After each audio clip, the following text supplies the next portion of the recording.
Hola, gracias por sintonizarnos en el canal del bienestar. Mi nombre es Tonti Miramontes y esto es Ciencia 4T. Permítanme presentarme.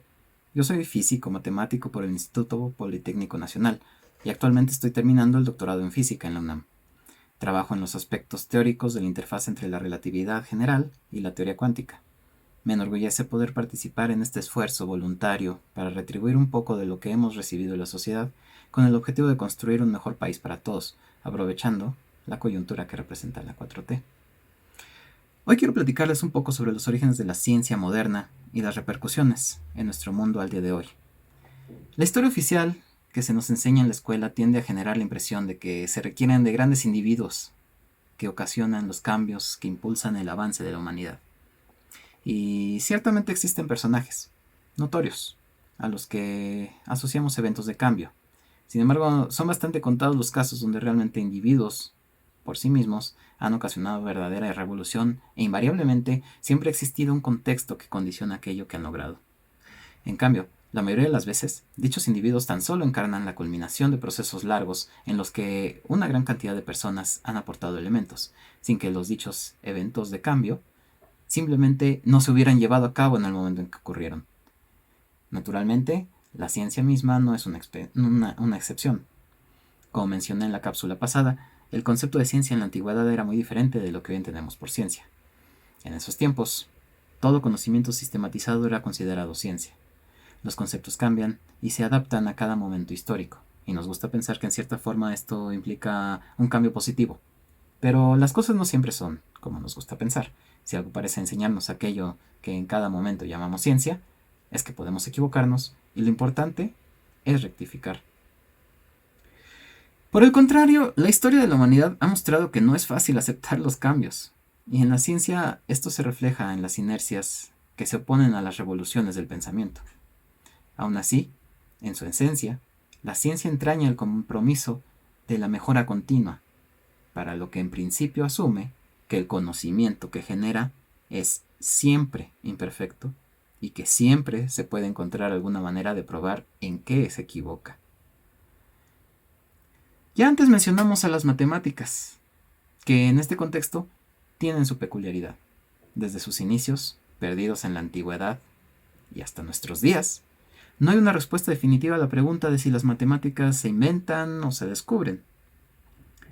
Es bastante clara su utilidad y nos resulta en extremo sospechoso el hecho de que pareciera que siempre encuentran una correspondencia con algún elemento de la realidad, por insospechada que ésta sea. Lo espeluznante es que las matemáticas no cumplen con este compromiso de la ciencia. Las matemáticas tienen la capacidad de hablar de verdades absolutas. Se pueden jactar de contar con lo que llaman demostraciones. Pero el precio que pagan es la incertidumbre absoluta respecto a sus supuestos. Estos a veces se consideran obvios, triviales, evidentes. Pero la realidad es que esos solo son eufemismos para indicar que no tenemos nada más que les respalde que nuestro deseo de creer en esos principios. De ahí la sorpresa de que sea útil en absoluto. Por otro lado, la ciencia natural surge de este compromiso con la verificación, no por la autoridad de grandes sabios o expertos, sino de la evidencia que obtenemos del mundo. De ahí que más vale que ésta refleje lo que ha de asumirse como realidad, a veces tachada como un ente metafísico innecesario por aquellos denominados positivistas, pero sin la que esta empresa entera carecería de sentido. Así, la ciencia moderna surge como la oposición a las estructuras académicas y religiosas, cuyo compromiso era principalmente con la autoridad eclesiástica y el sistema de creencias que le brindaba estabilidad a las sociedades del medioevo. Ocurre en un contexto de convulsión social en todos los ámbitos, donde las exploraciones marítimas despertaban las ambiciones de las potencias europeas al tiempo que se enfrentaban a las invasiones del Imperio Otomano al oriente, lo que irónicamente rompería con la hegemonía que había mantenido el Imperio Bizantino durante más de un milenio. Nuevas rutas comerciales beneficiarían no solo a la nobleza, sino a los mercaderes, que poco a poco establecerían puestos fijos y sus moradas en las ciudades, dando inicio al proceso de apropiación de tierras previamente únicamente en manos de señores feudales, al tiempo que establecían talleres donde implementaban técnicas importadas de otras regiones del mundo, lo que eventualmente permitiría la creación de la imprenta, por ejemplo. Es el cúmulo de todos estos sucesos, y no el mero genio intelectual o la osadía de un joven Galileo Galilei, lo que a este le permitiría sentar las bases de mucho de lo que actualmente llamamos ciencia, superando los supuestos milenarios de Aristóteles, por ejemplo, permitiéndole continuar los avances que había cobijado el mundo árabe, el mismo que en ese entonces, poco a poco, se iría sumiendo en una nueva época de oscurantismo. Galileo encontraría en la experimentación la herramienta para satisfacer el compromiso con la verificación de las hipótesis que dedujera de sus observaciones. Gracias a ello, sería el primer europeo en describir correctamente la regla aritmética que cumplen los cuerpos que caen libremente, descubriendo, contraintuitivamente, que no depende del peso de dichos objetos.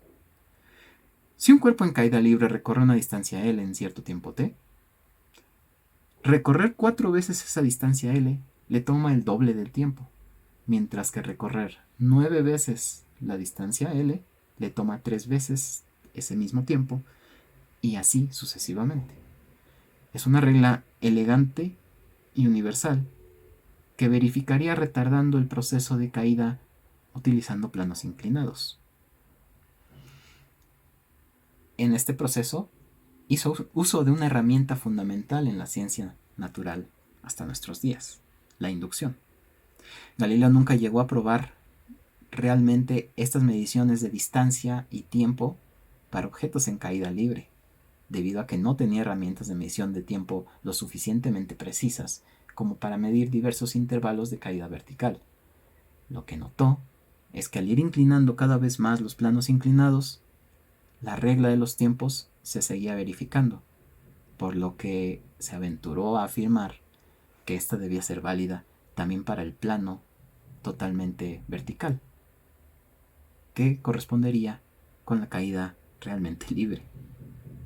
Es decir, dedujo una regla aritmética general a partir de unas cuantas observaciones y después también dedujo que esta regla sería válida incluso para los casos que por sus limitaciones experimentales no podía verificar. Ciertamente, su generalidad tenía Galileo. La historia de Galileo nos permite observar parte sustancial de la llamada revolución científica renacentista, en la que otras personalidades como Copérnico y Giordano Bruno sentaron las bases de la disciplina que se iría refinando con los tiempos y sus ideas, resultando determinante para ámbitos más allá del movimiento de los cuerpos terrestres y celestes. Las transformaciones de la materia serían entendidas en términos de una química que superaba el misticismo de la alquimia. El estudio de los seres vivos cambiaría la concepción de nosotros mismos y nuestro lugar en la naturaleza, aportando muchas de las bases que requería la medicina para explicar correctamente el funcionamiento del cuerpo humano y sus enfermedades, con lo que a su vez eventualmente le permitiría proponer medidas que por primera vez lograron incrementar la esperanza de vida de la población, medidas de sanidad. Esta revolución fue tal que los imperios nuevamente basaron su porvenir en el desarrollo de las ciencias y las técnicas que les permitirían superar militar y económicamente a sus adversarios. El desenlace ya lo conocemos: la revolución industrial y la culminación de la transición a la etapa capitalista de nuestra historia. En este proceso, la ciencia cambió también. No podía ser de otra forma. Y mucho. La práctica científica y su concepto se influyen entre sí, además de con su contexto histórico y social. De este modo, la idea de la ciencia como un método mecánico para la obtención de conocimiento a partir de la observación, formulación de hipótesis, verificación experimental, dejó de tener pleno sentido en muchos de los contextos a los que se le extendió. El peso de su éxito repercutió en su capacidad de mantener su rigor y consistencia ante las repercusiones de sus conclusiones en esferas como la política, la economía y el propio interés de quien realiza la ciencia. A la par que surgieron métodos más estrictos para determinar la viabilidad de hipótesis sobre fenómenos cada vez más complejos como la salud humana, de poblaciones o el ecosistema mundial, el interés de las farmacéuticas y empresas de combustibles fósiles, por citar algunos, se encargaron de influir en el rumbo que tomó la ciencia ante tales fenómenos. Aún así, el compromiso esencial de la ciencia con la realidad ha fomentado que siempre existan sectores que desafían lo que el paradigma dominante dicta, y gracias a ello, a pesar de la aparente omnipotencia del capital financiero en esta etapa del capitalismo, existen investigaciones científicas que cada vez más ponen en evidencia lo inviable de continuar el modelo actual de explotación, producción y consumo que da vida a la economía de mercado. Tristemente, se ha verificado que la población en general, incluso de los países más desarrollados, tiene una visión en extremo sesgada de lo que es la ciencia, a la que se atribuye una autoridad absoluta.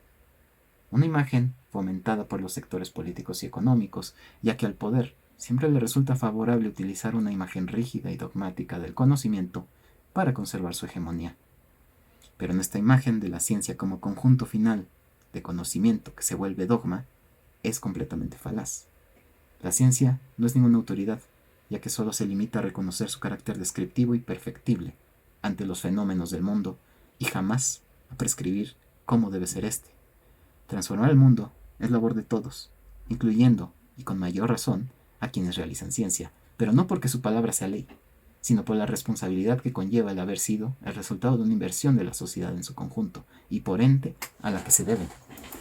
En ese sentido, la primera responsabilidad de los científicos para con la sociedad es su honestidad, de modo que sus conclusiones sean lo más rigurosas posibles y lo menos sesgadas por sus intereses políticos, personales o financieros. Bueno, eso es todo por hoy. Espero que les haya gustado. Si es así, denle like y no olviden suscribirse al canal. Píquenle a la campanita para que se enteren cada vez que subamos un nuevo video. Y yo me despido. Nos vemos hasta la próxima cápsula. Chao.